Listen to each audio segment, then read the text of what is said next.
My name is Taylor Monroe, and the night of my wedding anniversary turned into a nightmare right before the eyes of 200 guests. Under the glittering crystal lights, I saw my husband, Ethan, holding Sloane, the young ambitious colleague, spinning her around the floor as if they were the true couple being celebrated. The whispers around me cut into my heart like knives. On their anniversary night? How cruel.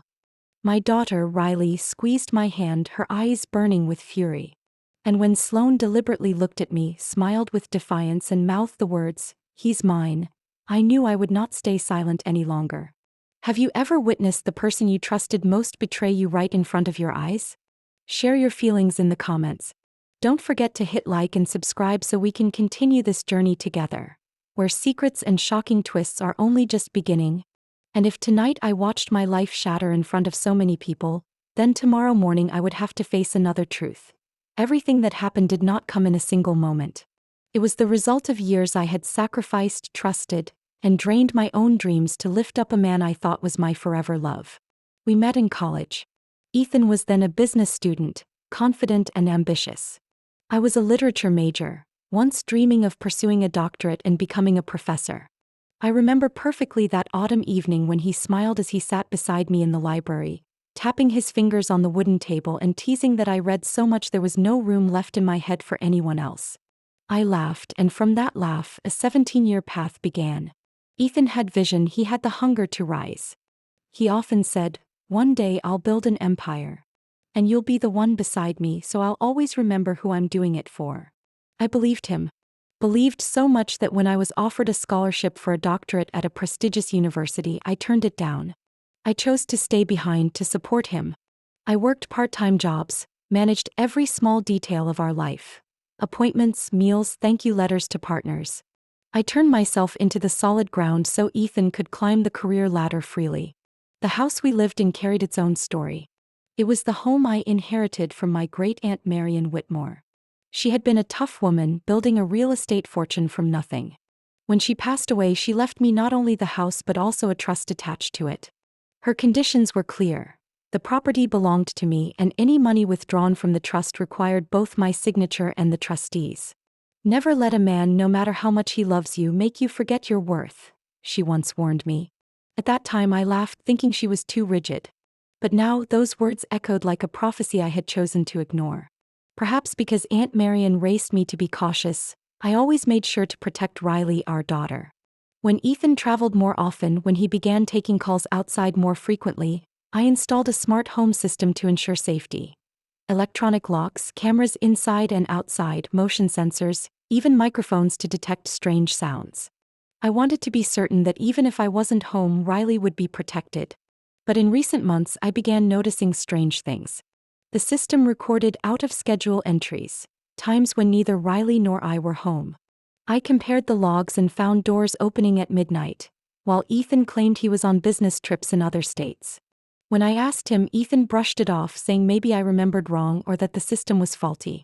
I stayed quiet, but inside I was uneasy. Riley, with her 16-year-old sharpness, sometimes asked, "Mom, why is Dad gone so much? I see him come home really late and his clothes always look like he came from a party." I dodged her questions, answering softly, "Your dad's busy with work. That's his responsibility." But deep down I knew she saw more than I wanted to admit.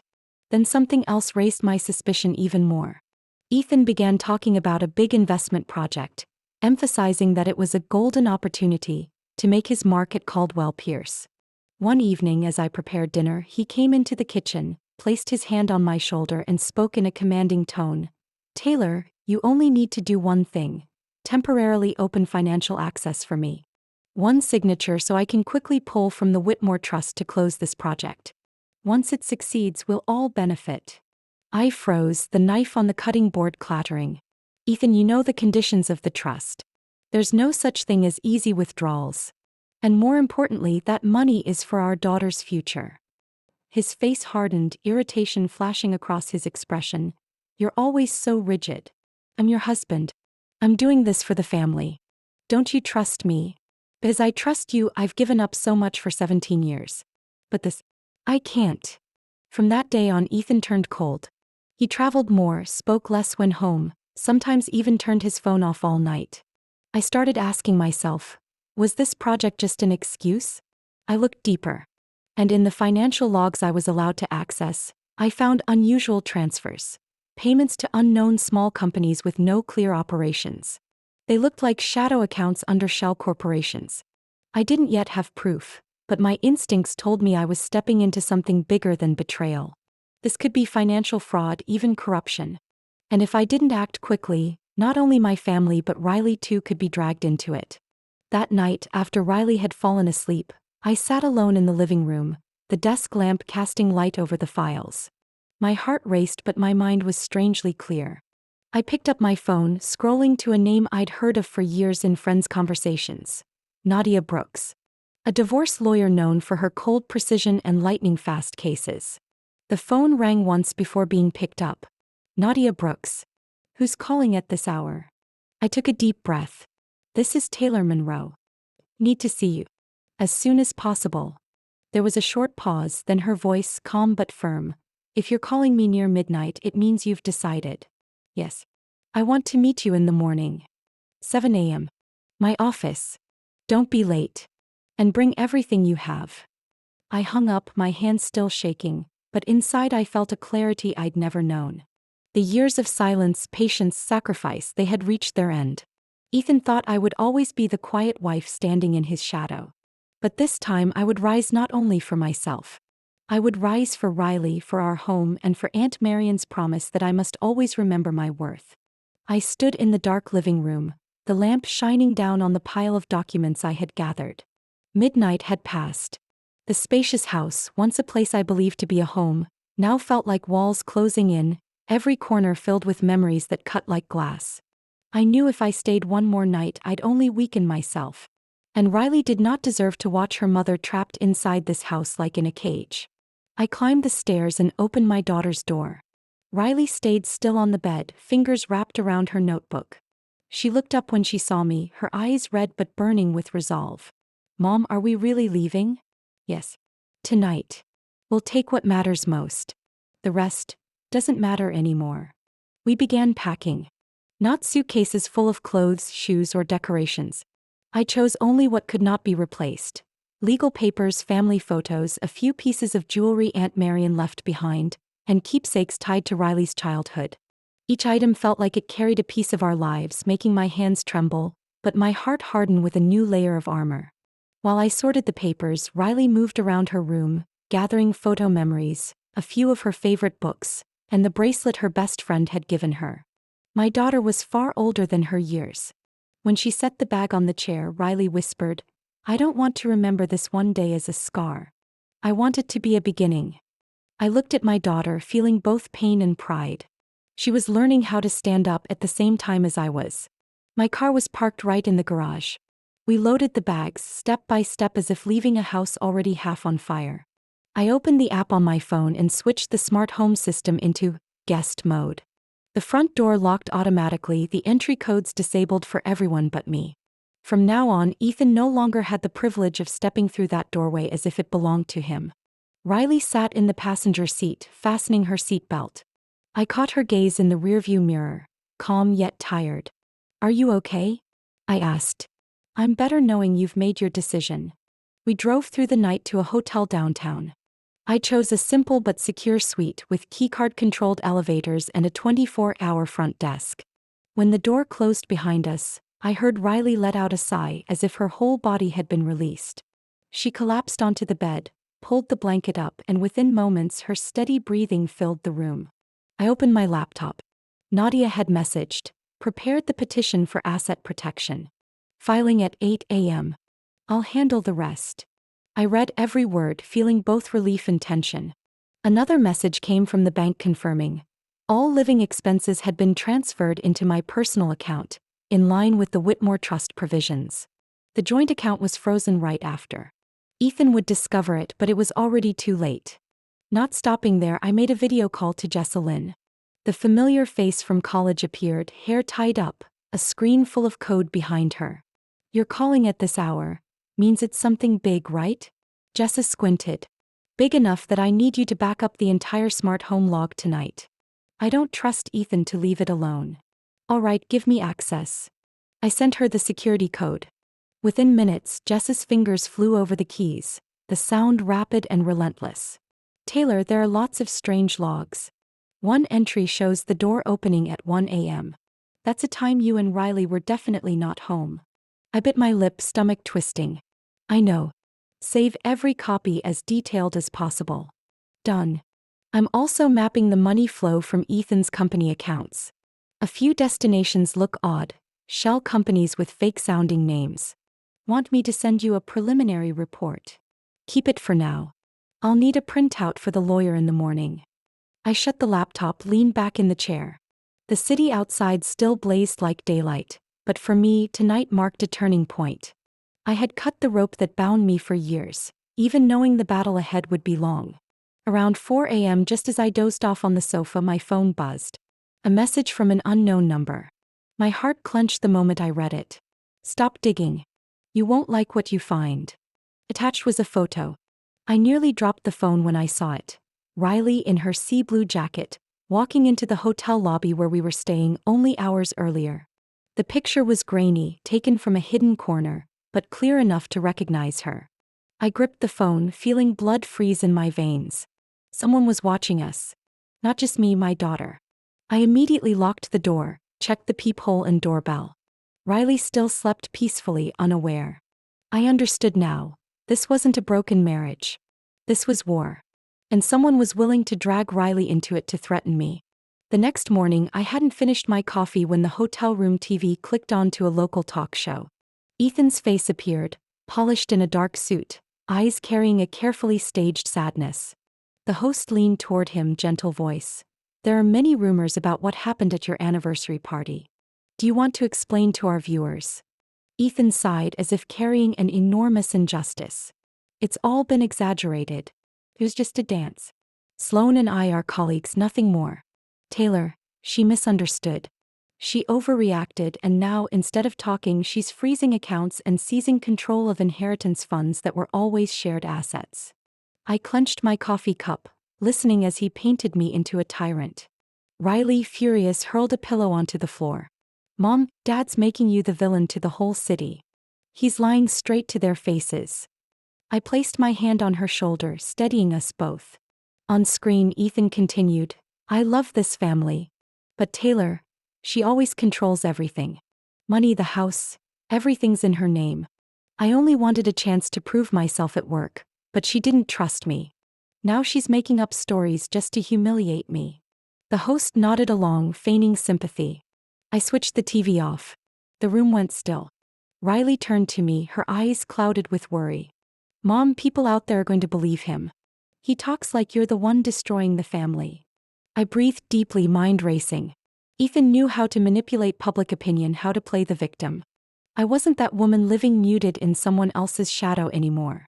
That afternoon, as I reviewed documents with Nadia, a knock came at the door.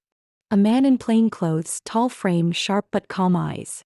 He held out his badge. Detective Jonah Miles, Economic Crimes Division. Are you Taylor Monroe? I invited him in.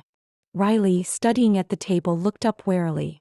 I placed my hand gently on her shoulder. Go to the other room for a bit, honey. I need to discuss some business. When the door closed, Jonah opened his leather case and pulled out a folder. I'm here for one reason. Our unit has been tracking suspicious payments tied to Caldwell Pierce. The money runs through multiple shell companies, then disappears into offshore accounts.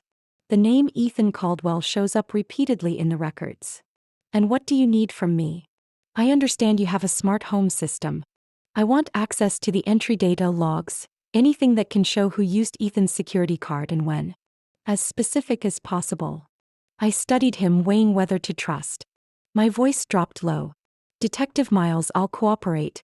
But on one condition. My daughter's identity, Riley, must be protected completely. She's been through enough. I won't allow anything that makes her a target. Jonah nodded seriously. I understand. And I promise. Riley will never be dragged in. This is an adult matter. I opened my laptop, connected to Jess's server. A few clicks and the logs appeared. Jonah scanned carefully, eyes following the timeline. He suddenly stopped, pointing. Here.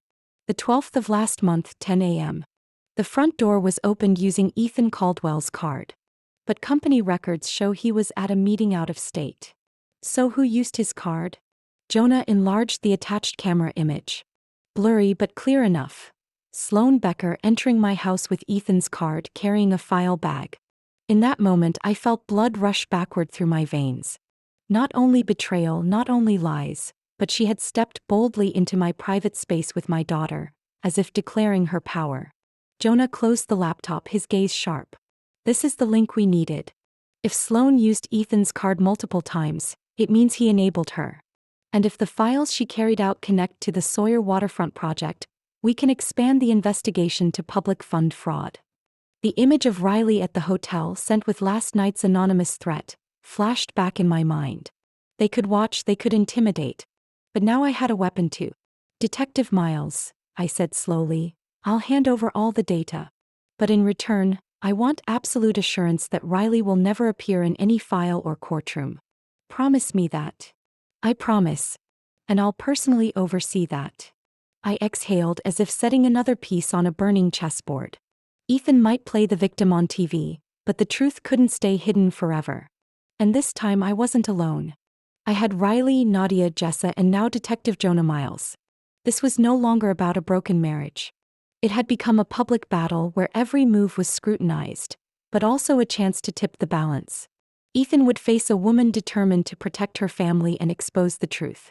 The 18th floor boardroom of Caldwell Pierce glowed under bright lights, tension thick enough to slice. Dark wood walls, a polished long table, leather chairs lined in order. Every detail radiated cold authority. At the far end I remained quiet, though glances kept drifting my way. I wasn't a shareholder, but as heir of the Whitmore Trust and holding data in my hands, I knew I was a piece Ethan had never expected.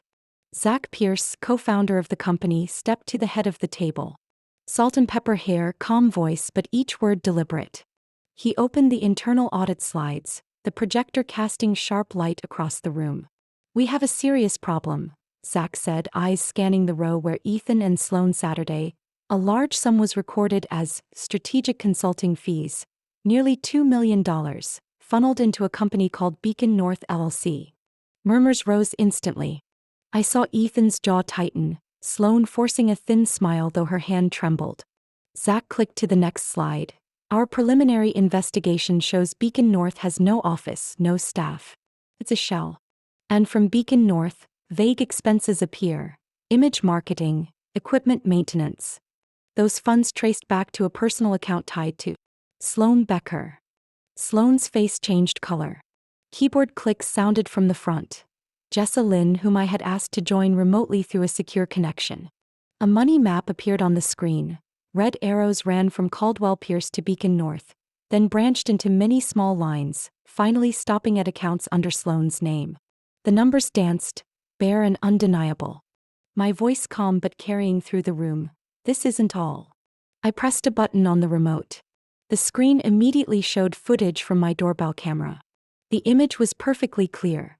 Sloane in a business dress, holding a brown file box. Beside her was Ethan, his hand on Sloane's back as if urging her along. They hurried into a car, the box lid flashing bold letters. Sawyer Waterfront. Everyone knew Sawyer Waterfront was the biggest public bid project of the year, worth hundreds of millions of dollars. One that Caldwell Pierce was trying to keep its reputation clean enough to win. And now, right before their eyes, was proof that related documents were taken from my home in the night. Arthur Caldwell, Ethan's father and the company's founder, had been silent from the start.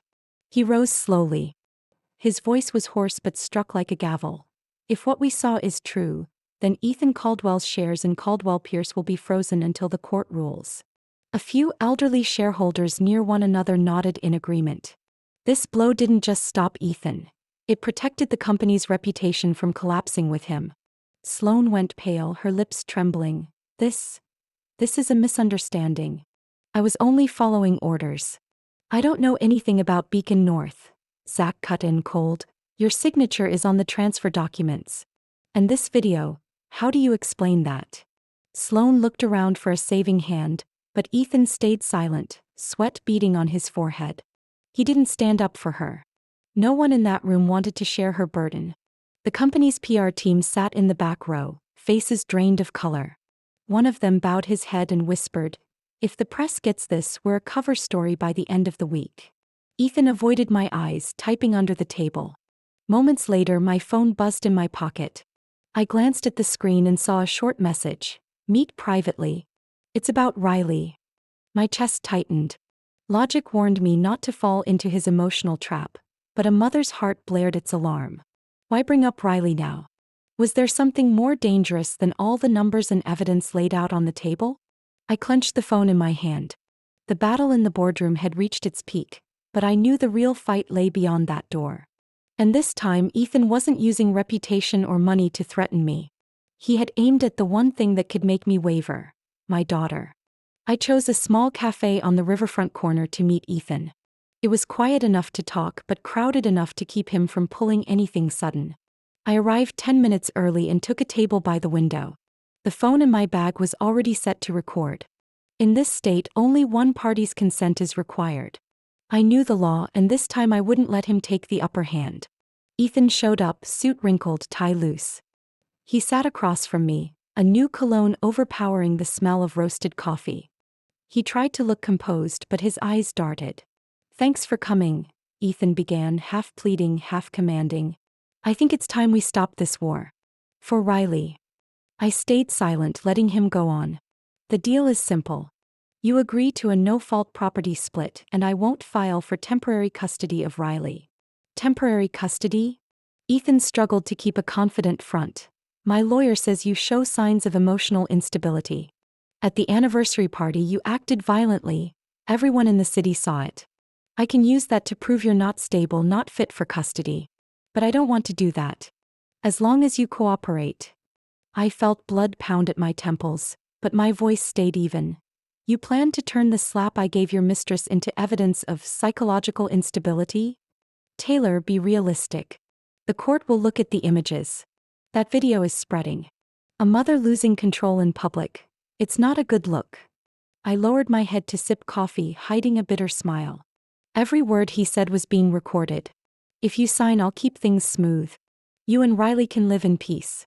But I'll have to protect my rights as a father." "Ethan, you say you don't want a war, but you're lighting the match. Are you sure you can handle the fallout?" He paused, then forced it. "I still believe we can handle this civilly." I gathering my bag. "Thank you for the offer. Expect to hear from my lawyer." Leaving the cafe, I sent the recording to Nadia and Detective Miles immediately. Minutes later, Nadia called back, voice hard. "Excellent, Taylor.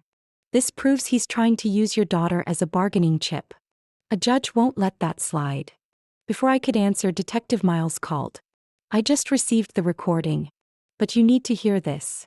"What is it?" "We've accessed a batch of emails. Sender: Sloan Becker. Recipient: a media specialist who fabricates psychological profiles.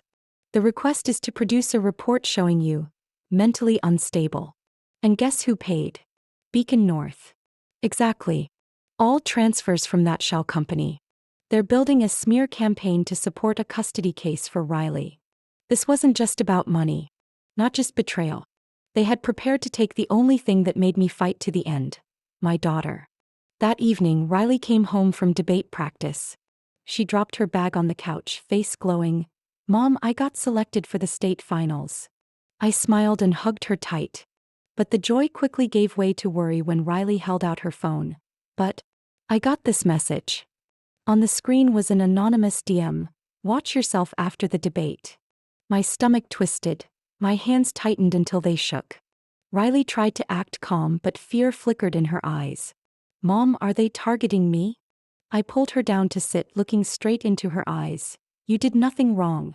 This is caused by adults. But I promise, I will protect you at all costs." That very night, I forwarded the messages to Detective Miles.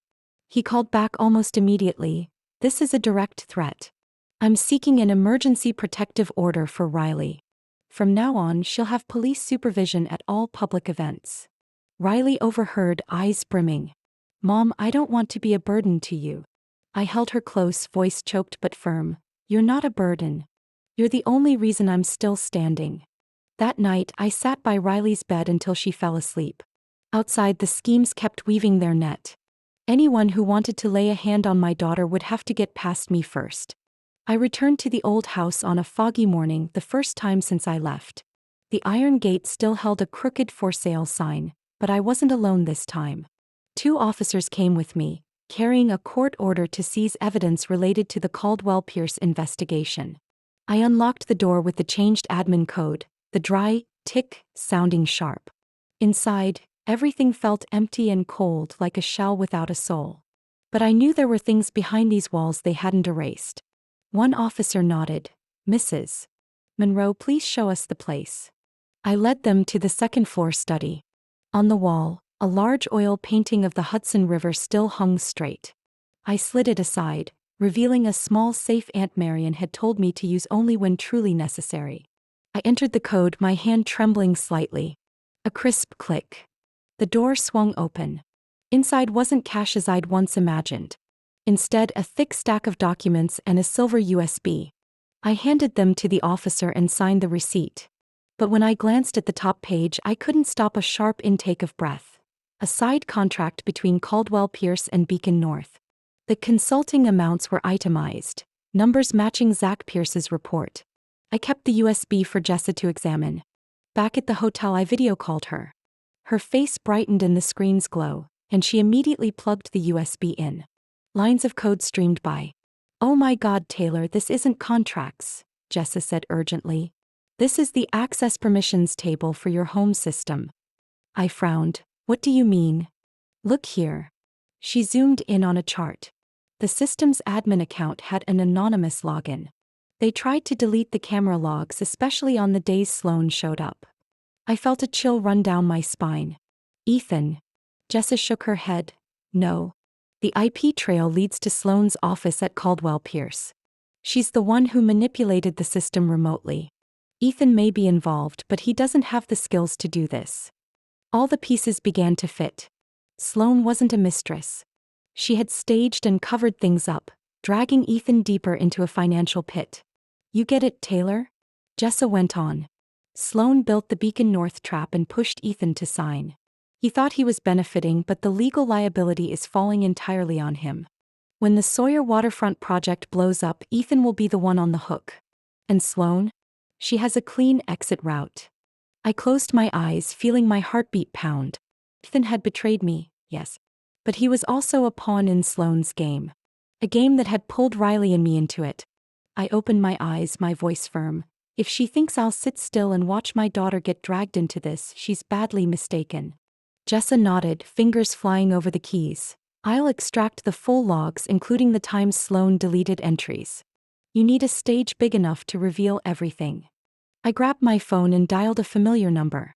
On the other end, Zach Pierce's steady voice came through. "Taylor?" "Zach, are you ready?" I asked, staring at my laptop screen where Beacon North LLC flashed. "Tonight, I need a stage." The Sawyer waterfront hearing took place at the City Hall Auditorium, a space usually reserved for quiet civic meetings. But tonight, camera lights, media placards, and hundreds of residents packed into the seats turned it into a real stage. I walked in and felt the eyes on me, not with pity like at the anniversary party, but with expectation. People wanted the truth. In the front row sat the city's legal team, and behind them reporters lifted their microphones. Detective Jonah Miles stood amid the crowd, his serious gaze giving me a steadying nod. Nadia sat beside me, her hand brushing mine as if to say, "Stay calm. Let the evidence speak." When my turn came, the noise in the hall fell away. I stepped to the podium and saw Ethan and Sloan not far off, Ethan's face tense, Sloan's arms folded, a thin smile straining to hide her unease. I opened my case and pulled out a stack of documents stamped and certified. "This is the chain of transfers from Caldwell-Pierce through the shell company Beacon North, then into accounts belonging to Sloan Becker." On the big screen, Jessa Lynn ran the projector. Red arrows lit up from Beacon North to dubious expenses, image marketing worth hundreds of thousands of dollars, non-existent equipment maintenance, and finally the purchase of a sports car in Sloan's name. A ripple of whispers rose. A few reporters jumped up for photos. I went on, voice even, not raised but carrying through the hall. "This isn't all. I submit video clips from my doorbell system, along with the smart home logs. The screen showed Sloane and Ethan leaving my house at midnight with a box labeled Sawyer Waterfront. Next came emails Detective Miles and the tech team found. A psychological instability profile of Taylor Monroe, commissioned by Sloane from a media specialist, paid for with Beacon North funds. The hall went silent. You could hear pages turning and frantic pen taps. I drew a deep breath and lifted my chin. I am not here to humiliate anyone. I am presenting facts. And the fact is that public funds are being exploited, while my personal reputation was weaponized for a smear. Detective Miles stepped to the podium, voice decisive. As an investigator with the Economic Crimes Unit, I confirm all of this material has been authenticated by our office. The bid rigging investigation is officially expanding to include both Caldwell Pierce and the shell company Beacon North. Cameras swung toward Ethan and Sloane. Ethan stared at the floor, sweat beading. Sloane bit her lip, her face drained. At that moment, Arthur Caldwell stood from the front row. Over 70 but steady as ever. He came to the podium, voice rough but firm. I am Arthur Caldwell, founder of this company. I cannot and will not protect anyone who harms the community. Therefore, as of this moment, I strip Ethan Caldwell of his executive role at Caldwell Pierce. Ethan's head snapped up, his face blanched. Dad. You can't. Arthur raised a hand, not looking at his son. This is no longer a family matter. This is a public responsibility. And to make some amends, I propose converting the Caldwell Scholarship into a trust with Riley Monroe as the legal beneficiary. She deserves an education free of the shadow of wrongdoing more than anyone in this family. Applause broke out from many sides, mixed with cheers of approval. I saw Riley in the back row, eyes shining, her hand clutching her notebook. She sat straight, small shoulders squared with pride. As the room buzzed, I glanced toward the exit. Sloane shot to her feet, quietly grabbed her bag and tried to slip out. But outside, red lights flashed. 2 financial crimes officers were waiting. They showed their warrant and escorted her away. The glass doors closed, leaving behind a storm of camera shutters. The battle wasn't over, but for the first time, I felt the scales of justice tilt my way. And Riley, my daughter, finally saw that sometimes the truth finds its own voice. Our new apartment sat on the 11th floor with wide glass doors opening to the river. In the mornings, sunlight danced on the water and the wind brought the damp cool of the riverbank. Riley loved the little balcony most, where she set a lavender pot and a folding chair to read after school. Every time I stepped out to breathe, it felt like my lungs were rinsed clean of the smoke and ghosts of the old house. We set a new routine. Light yoga together at dawn, a simple breakfast, then Riley headed to school. I had a quiet morning to write and draft posts for the After the Ashes blog.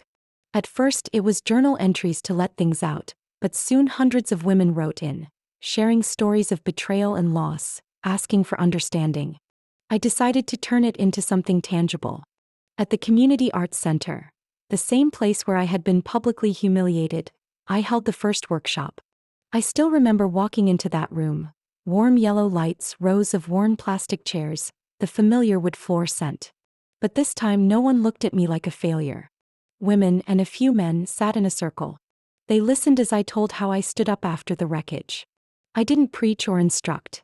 I simply told my story and let them see how scars can become living proof. A middle-aged woman raised her hand, eyes wet. I thought I was alone. But no. I see hope. Her words tightened my throat. In the place that once caged me with judgmental stares, I was building a launch pad for new steps. Zach came to the second session, sat quietly through it all. When the room cleared, he approached and handed me a packet. Taylor, I need an independent advisor for the city's financial transparency project. You were the first person I thought of. I flipped through the pages. A plan to build a public spending oversight platform, transparent to the community. You know I'm not a finance expert. Zach smiled. You have what we need more. Lived experience and zero tolerance for fraud. And of course you'll be paid fairly. I nodded, feeling a new path opening in me. On the legal front, Nadia never let up. One afternoon she called me to our usual cafe and spread a stack of papers across the table. Good news. The settlement is finalized. She laid it out clearly. Marital assets divided in my favor, backed by evidence of infidelity and financial fraud.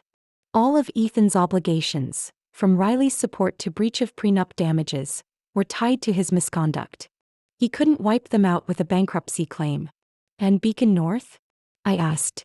Nadia smiled, eyes bright. Accounts frozen. All the money is under investigation and will likely be redirected into a public restitution fund. Sloan will face criminal charges. I exhaled, feeling a boulder lift from my chest. On the day I signed copies of my first book, a collection from After the Ashes, the air was crisp and the lines stretched outside the bookstore. I sat behind a wooden table, pen poised, listening to quiet thank yous and snippets of private pain. Riley stood beside me, stacking books, her eyes full of pride. But in the line I saw a familiar, gaunt figure. Thin. He had clearly lost weight. His face was hollow, his old suit rumpled. He stood at the end without a book. When it was his turn, he didn't hand me anything to sign. He tapped the table lightly, voice hoarse. 5 minutes, Taylor. I looked up, feeling the gaze of others around us. I knew I couldn't avoid him forever. I nodded but made it clear. Here. In public. Ethan lowered himself into the chair opposite mine, his thin hands trembling. His voice rasped, stripped of the confidence he once wore. Taylor, give me a second chance. I've lost everything. The house, the job, my own father turned his back. You know I'm not that bad. I looked into the eyes that once made me believe in young dreams. Now they held only weariness and regret. I lowered my voice, not loud, not shaky. Ethan, you didn't lose everything because of one mistake. You lost it because of years of neglecting your family, because you tried to use Riley as leverage, because you and Sloan orchestrated a smear against me. You called it strategy. To me, it's a wound that never heals. He bowed his head, voice breaking. I was wrong. I don't know how to start again. I sighed, gentle but firm. I hope you find a responsible way to live. But there's no place for you in my life or Riley's. We've moved on. And we're okay. A brief silence.